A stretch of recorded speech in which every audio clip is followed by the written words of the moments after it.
Наш Господь с любовью и терпением обо всех заботится всегда. Пусть несется гимн благодарения, обо всех заботится всегда.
Создатель неба и земли от наслоения перми. Закрыв свою куголо, тебе лала лосара. Матая девка, я твои дачу, я поталичал, уяла пу. Заука тофи огоец вала тебе, асюшка плоть. Виноград, орех малину, фалачу асанасину. Ананас, петрушку, дыни, прими форму моего кити. Помидор, бананчик, квадрумор. За песок сливайте нас. На пенни, на лапати, малина. За мандарины, вишни, грушу, тебе осана вести. За кукурузу и овес спасибо, добрый мой Христос. Нам любое время года учит Божия природа. Птицы учат пению, паучок терпению, учат нас чаинный рой, постепенно трудовой. Солнце учит доброте, снег чистоте, пусть через наши все дела будет Господу хвала. За патиссон, гранат, морковь, прими хвалу, Творец плодов. Кофе, чай, зацвет кокос, Иисус Христос. За мук, капусту и в фаласусном. За редку, тыкву и арбуз. Благодарю тебя, Иисус. За маки, душеницу тоже благодарю тебя, мой Боже.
Нет болезней, чем число.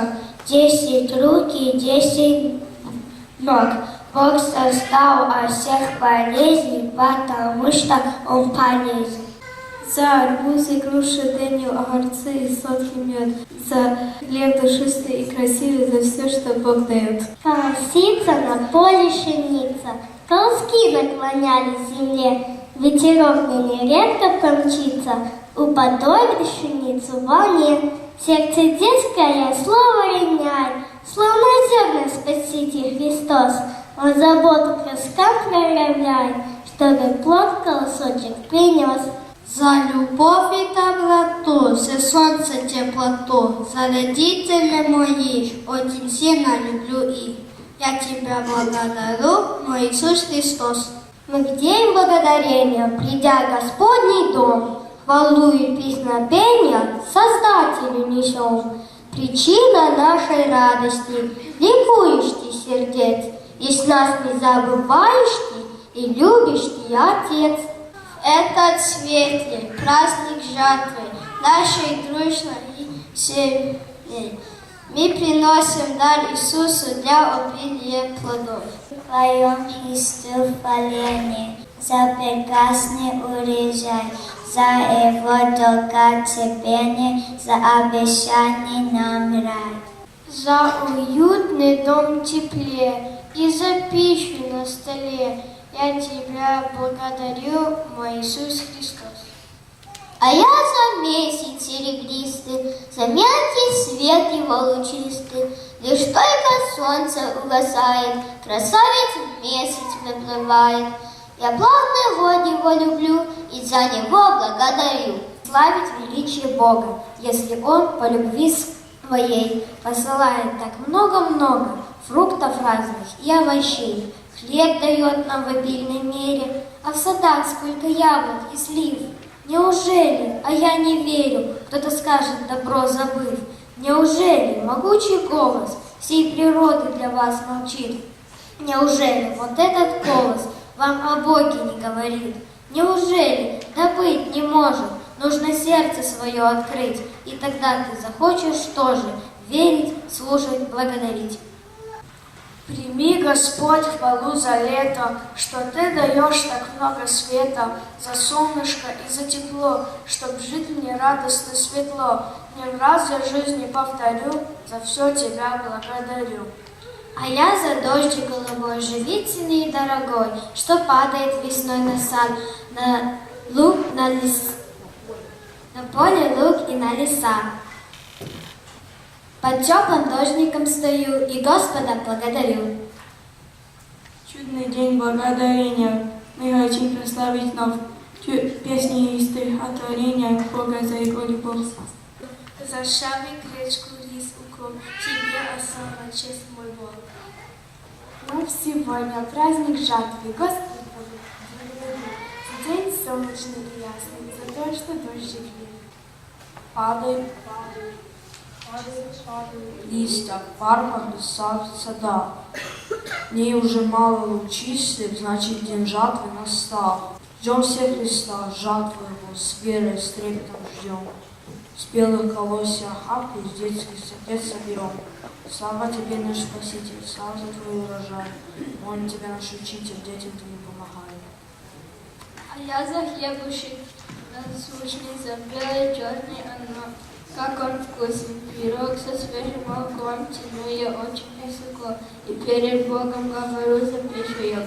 Величие, слава, честь, осана, Тебе пусть льется непрестанно. Тебя, мой Бог, хочу хвалить, Тебя хочу благодарить.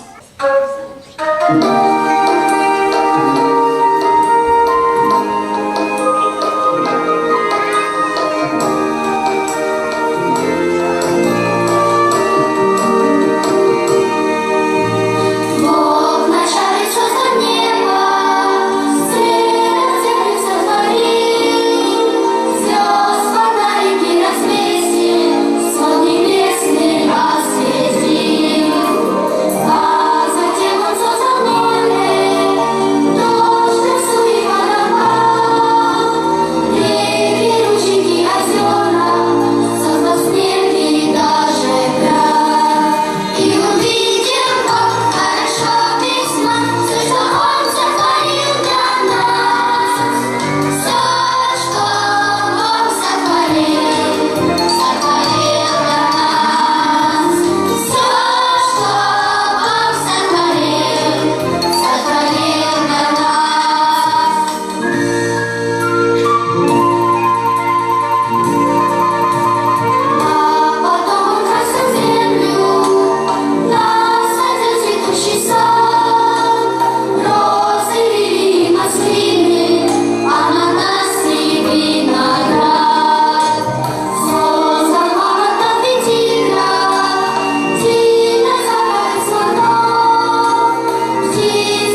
человеку подарил.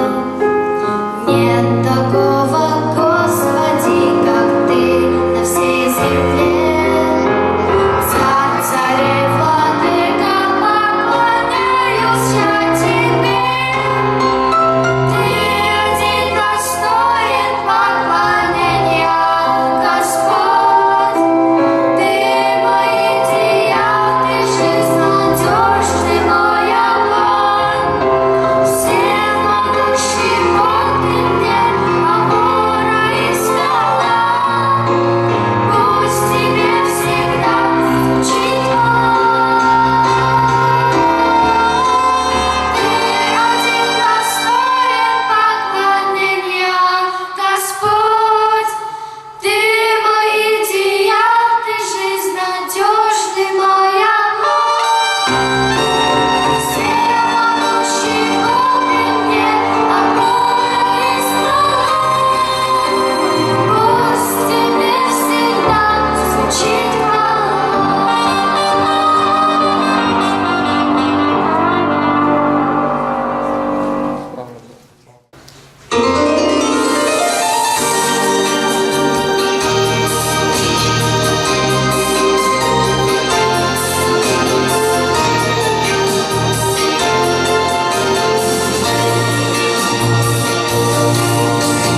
Кистью Творца созданы небеса, небо и земля, созданы тобой. Я благодарю Тебя, мой Господь, и славлю я Тебя. Краски Твои созданы из любви, и душа моя не живет тобой. Не подари этот прекрасный мир, благодать Твоя, Господи, все я отдам, что я взяла от Тебя, мой Господь, Тебе, я приношу Тебе. Я благодарю Тебя, мой Господь, и славлю я Тебя. Краски Твои созданы из любви, и душа моя не живет тобой. Не подари этот прекрасный мир, благодать Твоя, Господи, надо Краски Твои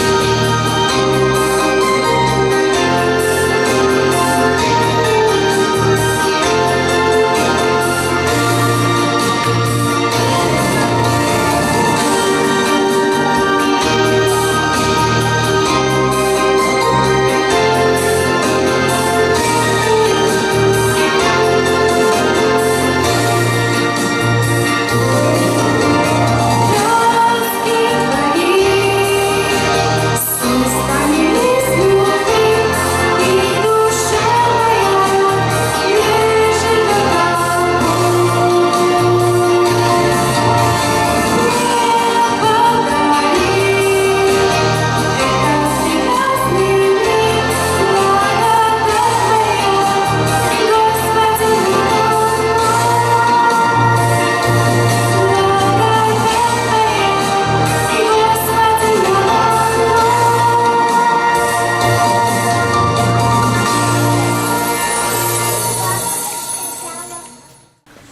Мои дорогие собрания Божьих детей, слава Иисусу! Я вот внимательно наблюдаю за всем, что происходит в церкви сейчас. И вот думаю, как часто мы задаем такой вопрос, какое у нас видение дальше, как идти. Может, в вопросе видения у нас есть немножко расхождения, разные понятия или мнения, или представления о том, как должна церковь идти дальше. Но одно я точно сегодня увидел, что в нас есть будущее. 41 ребенок наш сегодня славил Господа на этом месте. Еще я так вскользь быстренько насчитал 23 ребенка еще есть в церкви, которые здесь не были. Это я не всех посчитал. И церковь, у которой 64 дитя,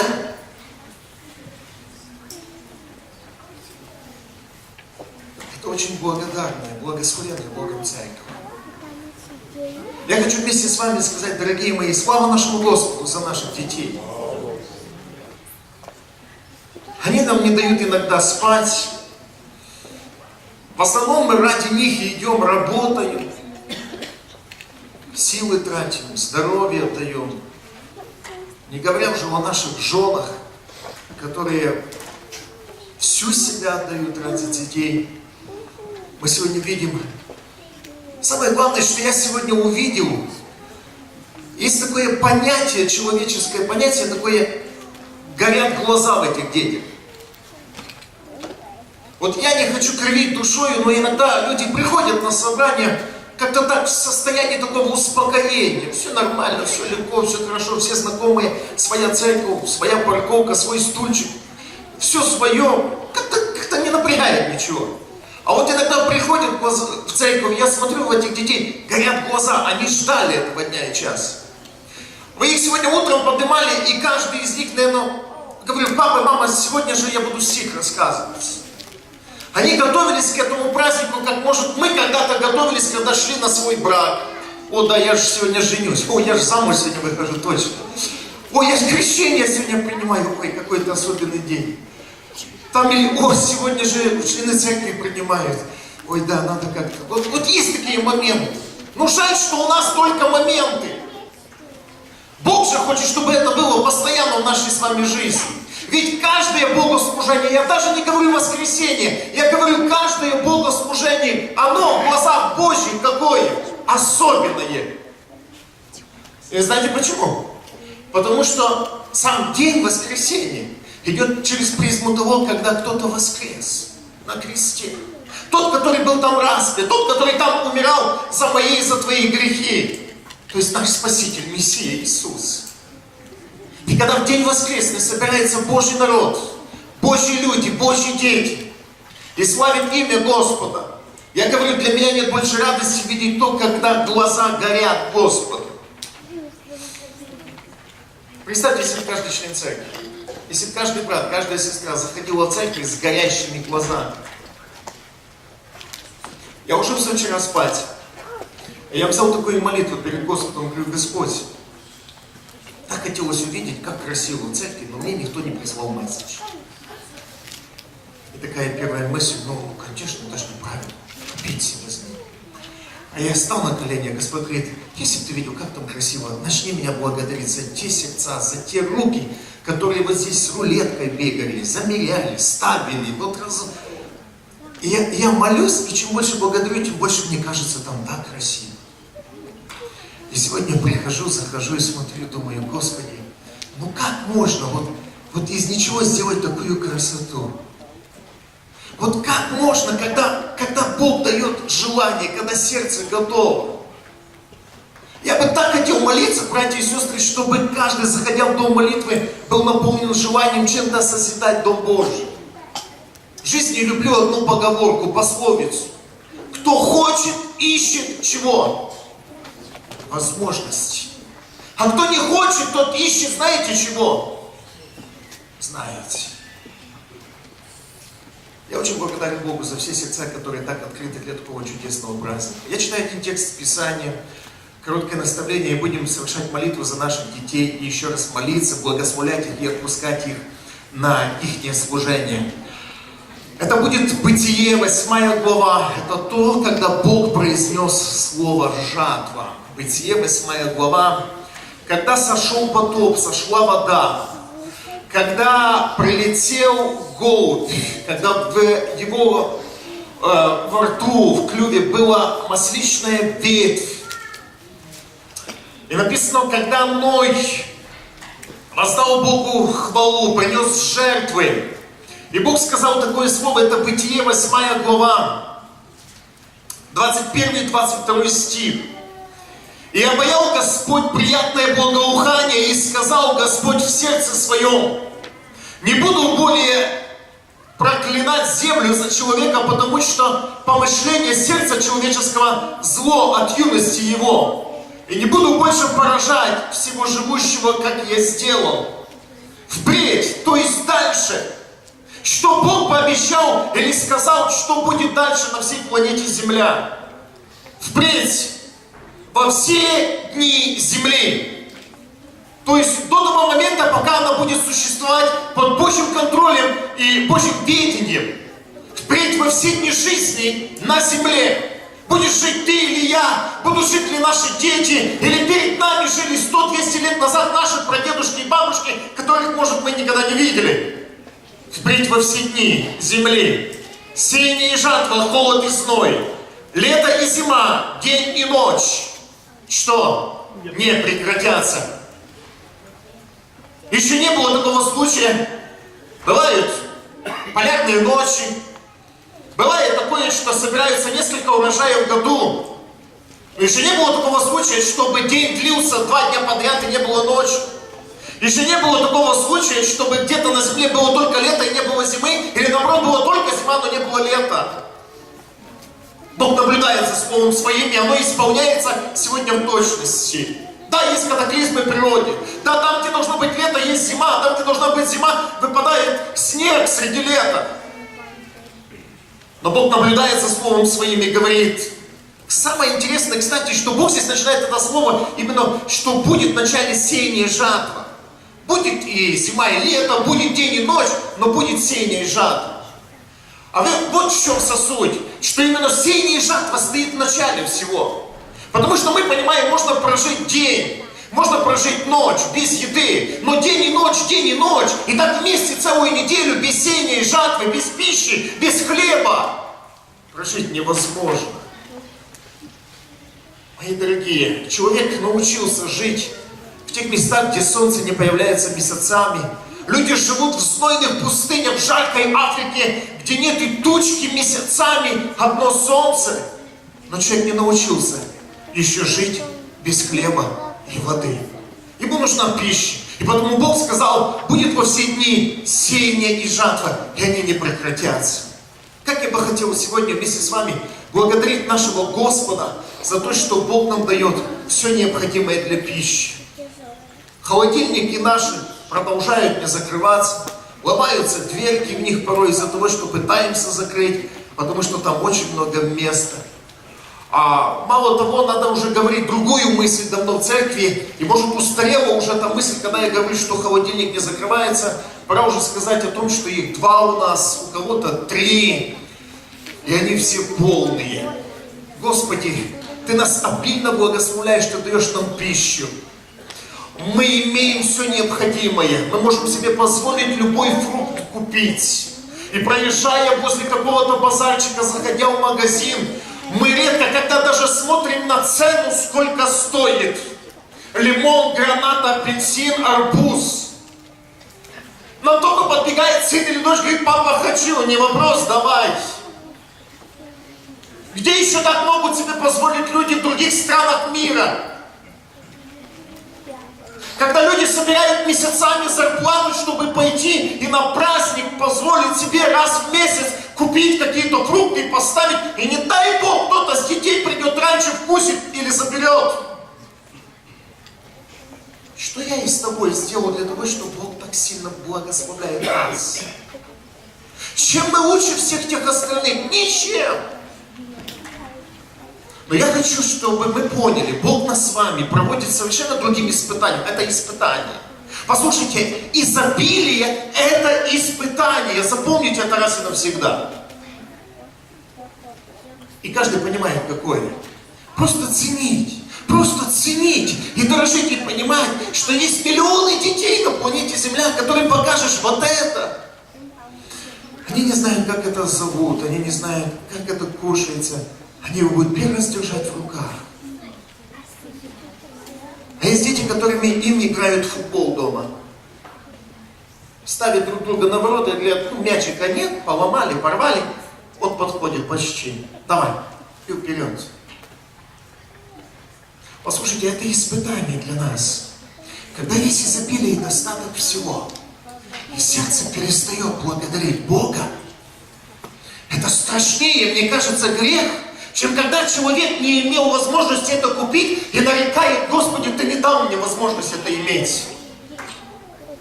Кто за это будет отвечать? Мы вправе сегодня, как служителя, учить и наставлять наших детей и всех. Дорогие, не всегда так будет в жизни. Если Бог дает нам изобилие, давайте учить наших детей дома не только красивые стихотворения рассказывать, но благодарить и молиться, что у нас есть дома апельсины, бананы, киви, фурма, что угодно, что только завезут. У нас всего достаток. Я буквально вчера проверял своих детей, расколол эту гранату такую пышную, а с нее течет вся. Сел. Я люблю гранаты, я могу съесть одну-две сразу. Я знаю, они очень полезны. Я отделил куски целые, поставил, говорю детям: ну приходите, кушайте. И вы думаете, что налетели? Папа, не хотим. Если бы я в Молдавию забежал с этими гранатами, боже мой, эти дети бы отцеловали бы мне руки и ноги. И когда его святая рука все это дает, и он наблюдает за тем, как человек благодарит, как человек относится к Божьим дарам, того и происходит в жизни проблемы. Мы в этой молитве, когда будем сегодня молиться, сейчас, и благословлять наших детей на воскресную школу и учителей, давайте возьмем такое направление в молитве, чтобы Господь показал нашим детям. Жатва — это не просто праздник, где можно стишок рассказать. Это праздник, где сердце благодарит Создателя, что ребенок сытый, что дети не опухшие приходят в церковь. Ведь вы знаете, есть много стран в мире, где дети сегодня в очереди стоят. Я не имею времени, я бы вам рассказал историю, как родители уходят на работу в 5 утра, а детей посылают, маленьких детей, 80 лет, стать в очередь, там, где привезли гуманитарную помощь. Я знаю, Замбия, такая страна, Кения. Стоят дети с 6 утра в очереди, чтобы в 10-11 часов получить какую-то пайку кукурузы, хлеба, муки и понести домой.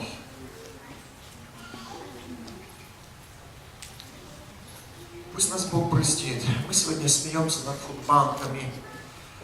Мы неправильно себя ведем сегодня. Я так откровенно, с любовью, по-простому. Неправильно.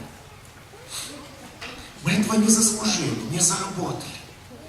Какие бы мы ни были щедрые, мы можем пожертвовать $1000 куда-то. Послушайте, это Бога не располагает только наша жертва. Благодарность. Благодарность, которая летит из сердца, из уст, которая наполняет нашу внутренность. Давайте учить детей благодарить, когда одну пиццу дома кушают. Давайте учить детей благодарить, когда что-то вчерашнее доедают. Они с таким, знаете, лицом: не хочу, не буду. Пусть Господь нам поможет. Это испытание для наших детей сегодня. Все, что видит их, не очень-то забитые, переполненные прилавки, с которых все выпадает. Но пусть Бог научит сегодня нас и наших детей. Моя последняя мысль, что еще 35-40 лет назад,